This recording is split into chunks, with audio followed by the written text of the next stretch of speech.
Hello, guys, welcome to Just Vibey Vibes. Today, we're going to talk about how to survive your first week in the UK. Coming is one thing, but staying warm when you have a lot of things to do, like you're going to places for a long time, you might be going to college, you might have to work, and then you might have to work a longer time on the road, and things like that is a totally different thing. The first thing I would say is okay, the inner wear, some of the things that I said that you should buy, there are some things that you might not be able to find here. There's something called a fleece lined leggings. That does keep you warm because it has an extra layer inside the fleece that keeps you warm. And also there are fleece lined lots of things that you can wear. And also, in case you do not want to buy a fleece lined leggings, or maybe you just came and you don't want to be spending money, if you have leggings, you can double them, triple it, you can wear four, you can wear as much as possible to keep you as warm as possible. So your inner wear, you need to top up your game on your inner wear. And also, if you are somewhere like Canada is colder, and at the moment it is snowing, so you do need definitely more like warmer inner wear.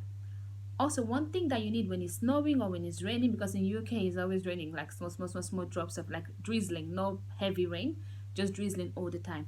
So one thing that you're going to need is a waterproof jacket. A waterproof jacket is really important. So your parka jacket, make sure it's waterproof, or you buy one more jacket, because you actually need at least two jackets to survive the whole, so that you can at least wear this when it's time to wash one of the jacket, then you can have the other one to wear. But a waterproof jacket is a lifesaver. A waterproof jacket with a hoodie, once it just starts drizzling, you just take your hoodie up and then you're good to go. So at least if it's drizzling for a long time, you're warm. And also if it's snowing, then the when it dissolves, it doesn't get into your skin, so you don't get really cold because the water doesn't get in. It's just like falling on top of your jacket and then it will just go away. So a waterproof jacket is a must. Is a must have. It's actually quite important to have a waterproof jacket.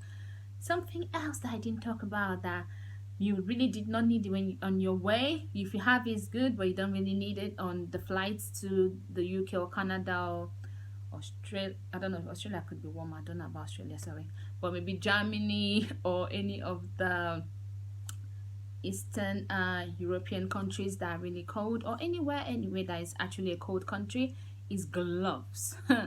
Gloves are a must have. As the chairperson of the lastminute.com committee, on the 24th, I was going to do my Christmas shopping. And this past Thursday was so cold. Like my hands were frozen as I was carrying my the shopping bag. That when I got in, the moment I got in, I had to just turn on the hot water and just put my hand through, like it was like I was defrosting my hand. So you do not want to have cold hands or suffer like me. So please make sure you buy gloves. Gloves are also very important. And then boots. Boots is another thing, because I remember saying that you should wear like trainers. Yeah, trainers would be good, but if you have boots, you can wear boots. But here you do need a boot, especially like when it snows. Like if you're in a snowy country, then you need boots for sure. You need to buy a boot that has that the sole is a bit grabby, not something that you're just gonna slide. You don't want something where you're walking on the road and then you break your head or something because you just slide. No, so you need something that has a sole that is grippy. So these are the things that I think you do need, and all these things plus the other things that we spoke about is needed for you to survive not only just your first week, but to continually survive in the UK. Then now we move swiftly to the house. I was lucky when I came, because I went to college. I stayed with the host family, then uni. So I had warm houses. I didn't even know of so many things. I didn't know that someone can be cold actually inside the house until I had to move out. Like I had a room. I had to rent a shared apartment that had my room in. That was when I knew what cold in the house actually was, and that was in 2012. The first thing I did was to check what to do for the bed, and I bought a bed warmer. That my bed warmer I bought in 2012, I actually had it in 2019. I gave it out to someone that actually needed it. So that's how long it lasted, and it was for $24.99. Then now I did check a double bed warmer is for $29.99, so it's less than £30. You can buy that. If you have a bed warmer, also buy the one that has control, because you need the one that has like one, level 2, level 3. So depending on how cold you're feeling, you can just, like put it on level 1, and if you put it on level 1, you can sleep through the night and you're just going to be warm and cozy. And also, when you go out and it's been a cold day, you don't want to come back and sit down on a cold bed or lie on a cold bed. So a bed warmer will also be good. Once you come back, before you go to bed, you just put it on 1, and then when it's time to sleep, you just go into your bed, and you can turn it off if normal the house is warm or your duvet is very thick, because your duvet also is important. But I wouldn't tell you what to use for duvet, because it depends on how you feel.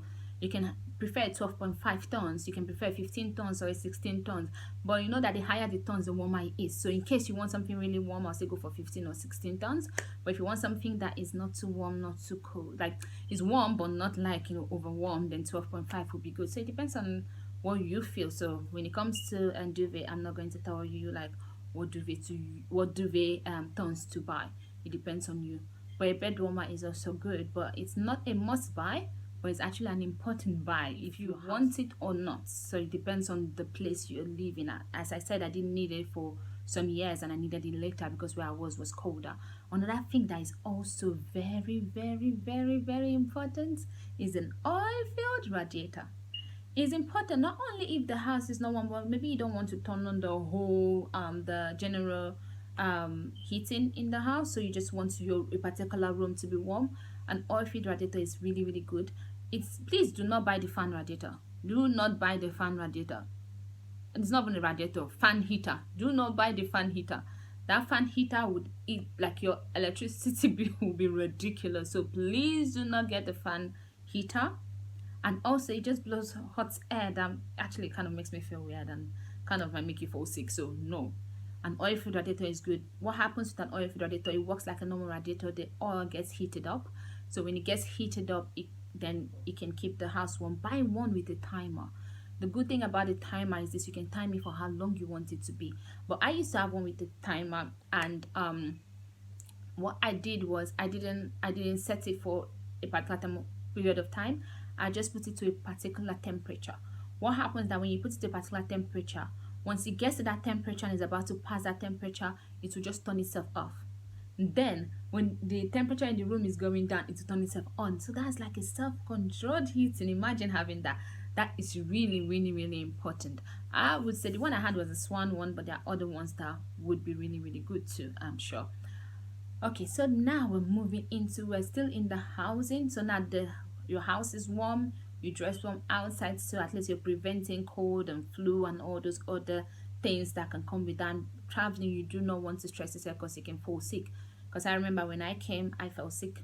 Like, I was sick for a period of time, but it could have been the stress of traveling and also weather, so I felt sick. So you do not want to fall sick. So if you can keep yourself warm and have all these things that I didn't have, then you can avoid going through the stress and the sickness and everything that I had to go through, like being cold, like standing at the bus stop and just be dancing because the bus is coming in 2 minutes, and 2 minutes feels like 20 minutes, and you're like this, because you have to kind of dance, because the dance helps you to stay warm a bit. So you're just like this. People will not understand why you're going crazy, but the cold is killing you.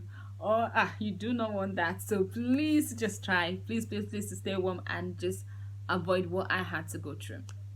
Okay, so while we're still on house, this particular part I want to talk about is mold. House molding. It's not for someone that is just coming. I think mostly you might be lucky you have a house that don't have mold. I didn't know what mold was until a little bit later on that I knew what mold was. Actually, when I moved in 2012, so kind of everything concerning house and not being warm and molding, all those experiences I had in 2012. So I would say the mold in the house, right? You need, and there's this thing called the HG spray. Yeah, the HG spray works magic. Like, once you spray it on it, it would just, I don't know, if I feel like, okay, what I think in my head is that there's this thing, a mold eating something that just comes out from the spray, and it just eats up, like, I mean, just be eating up the mold, eat it, and then the mold will just disappear. Seriously, because that's how it is. Like, it doesn't matter how, like, even if your house is very, very molded, I mean, like, it's changed the paint color, like, it's white, but now it is like dark or something like that, dark brown or like black. what you do, or green, I don't know, whatever color your mold is, what, but not me, it's not green, but you just spray it on it. Once you spray it, leave it for some time, it will just clear. It's like the mold is gone and your paint will just come back to normal. Literally, you don't need to paint on it, it kills the mold. It is very important. But if you have a mold in house, you need to open your windows. Please open your windows. This oil-filled radiator and the bedroom might help. So you open your window when you're going out. The moment you come in, you close the window, you turn on and the oil-filled radiator for a bit, and you take, before you take off your jacket and all that, so that you can be warm in the house. Then you can turn off the oil-filled radiator. That could help. But mold is not good at all. Another thing that I would say you need is a humidifier. I would say, instead of buying those small humidifier that you put in the window, that things like that, save up. It is 120 something pounds, less than 130 pounds. It's called a Bliss humidifier. Trust me.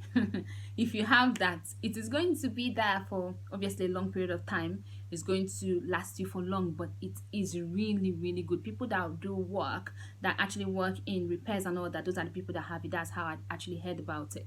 It is really, really good. It is a humidifier that you just turn on. It just one turn on. There's no different buttons. You turn it on, and then when you turn, you can actually watch a YouTube video on it if you want. But then you turn it on, and then when you turn it on, it sucks the water from the wall. So you know when you enter some house and you just feel damp or you just feel cold immediately, it will suck, like you will just see the water full, like there's a 2 point something liter and container that is in it. It will fill it up, and when it fills up, it just stops.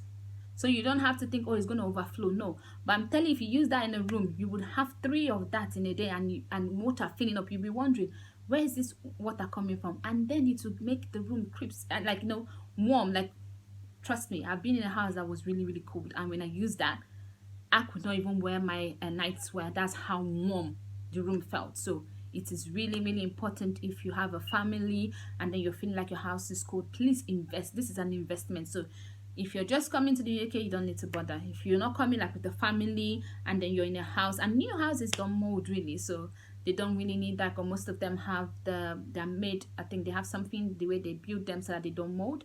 So that you might not need all these things if you're in a new house. But if you're in an old house, then we know that in the UK there are lots of old houses and they are really important.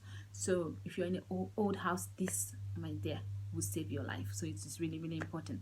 So every time I always talk about a story. So my story about mold was in 2013, close to the end of 2013. I moved into this house. It was a shared flat. I was just in one room. When I moved in there, the place was so clean and nice. But I noticed that a few days later I started coughing. This cough did not go. If it was in this season of, what is happening, I would have thought I had it. Like, there's no way. I would have been like, oh God, I'm dying. I was coughing. I went to the GP. They gave me antibiotics. I took one antibiotic or the other. Nothing. I was still coughing. I'm telling you, I just kept on coughing. It got to a stage where I will cough so bad and I will feel my lungs breathing, like doing, like when you cough and then you can feel inside doing. That was how bad it was. So I kept on. I like to research. I kept on going to Google, researching things, and somehow I came about mold being able to cause asthma and things like that. And then I moved my bed. What did I see? Mold. So literally where I lay my head at night was literally, my head was just at the bed of mold. Literally, my bed is the bed of mold, because that's just mold everywhere. So then I remember moving my bed that day, and I used bleach and I cleaned everything, and I called my landlord, and that's when he bought the mold, the one I was talking about, the mold spray that you need, and it worked magic. I used it, and from then he always bought like a few in the house just to keep in case I need it. But then I opened my windows, I moved my bed. I would say if you have space, please move your bed away from the window. Not only is it not good because it will cause more condensation, there could be mold. If you have the humidifier, you wouldn't need all this, but just take your bed away from the window a bit. Like, my room was not that big, so what I did was I moved it so that my leg is by the window and then my head is like out of it, so that I'm not inhaling anything, and I'm not even inhaling cold, because if you're by the window, then you're inhaling cold.